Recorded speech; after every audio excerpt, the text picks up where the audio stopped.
Hello, my dear children. How are you all? Hope you all are fine. Students, in the previous class, we began a new chapter. So, what's the title of the lesson? Tell me the title of the lesson. Yes, very good. Rosa Parks sat still. Who's the author of this story? Rosa Parks is the author of this story. Rosa Parks sat still.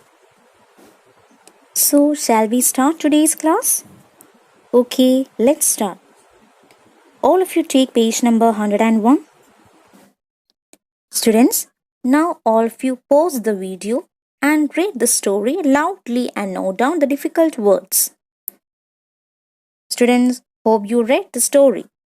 Now, I'll give you a model reading of this paragraph. All of you listen attentively. On December 1st, 1955, Rosa Parks refused to move and this transformed a million lives. Rosa Parks had been working all day. Work had been heavier than usual. At the end of the day, there was only one thought in her mind. She wanted to sit down, but it was getting late and everybody was going home. Rosa walked to the bus stop and got on a bus. There were many vacant seats. She paid her fare and sat down in the nearest seat. The bus was nearly empty. Rosa felt grateful. Her feet were very tired.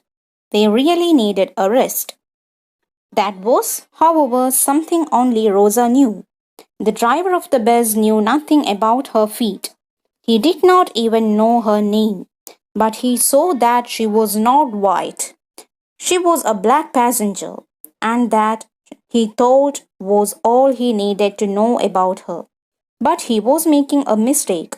It was a mistake that cost his company a lot of money. Now, shall we go through some new words and their meanings? Refuse means not willing. Transform, make a change. Heavier, difficult. Vacant means empty. Fare, charge for transport. Grateful means thankful. Students, now I'll give you the explanation of this paragraph. On December 1st, 1955, Rosa Parks returned from her workplace after a heavy work of the day.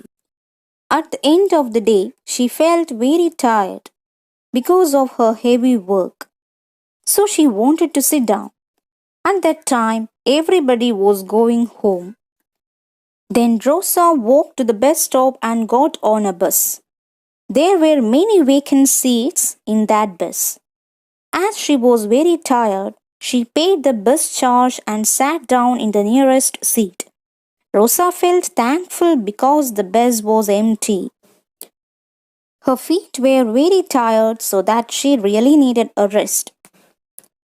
Rosa had pain on her feet, but the driver of the bus didn't know her name and about her pain. But he knew that she was not white and she was a black passenger. But he thought that he needed to know about her as she was black. But it led the company to a loss. Students, hope you all understood this paragraph. So, shall we move on to the next paragraph? Our story begins in America in a town called Montgomery. Rosa was an ordinary woman with a job in a dressmaker's shop. The day was an ordinary working day. It was the first day of December in the year 1955. Rosa had a loving family. She envied nobody. Her manners were mild. She spoke in a quiet, soft voice. She always obeyed the laws of the country and broke no rules. But in those days, not all laws and rules were fair. That day, when Rosa sat in that seat on that bus, she had no thought of breaking any rule. It happened before the bus started. When the warning bell rang, passengers rushed in. Many of them were white Americans.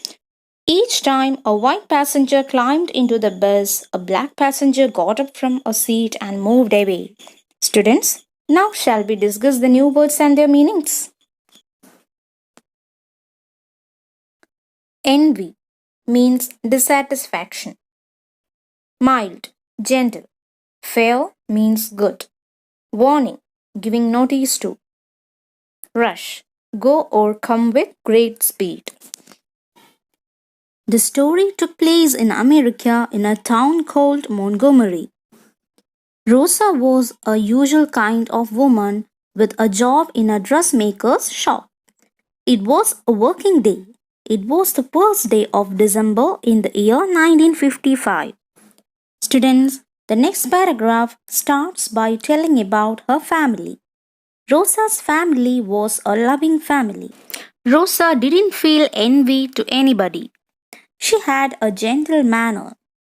She spoke in a soft voice and she didn't break the rules of the country. But all laws and rules were not good at that time. Rosa didn't think of breaking any law in the country.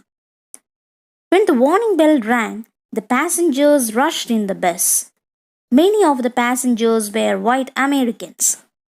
Here, the rule was when a white passenger got into the bus, a black passenger should get up from the seat and move away.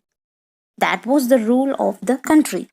Students, I think you are anxiously waiting to know what happened next. Am I right?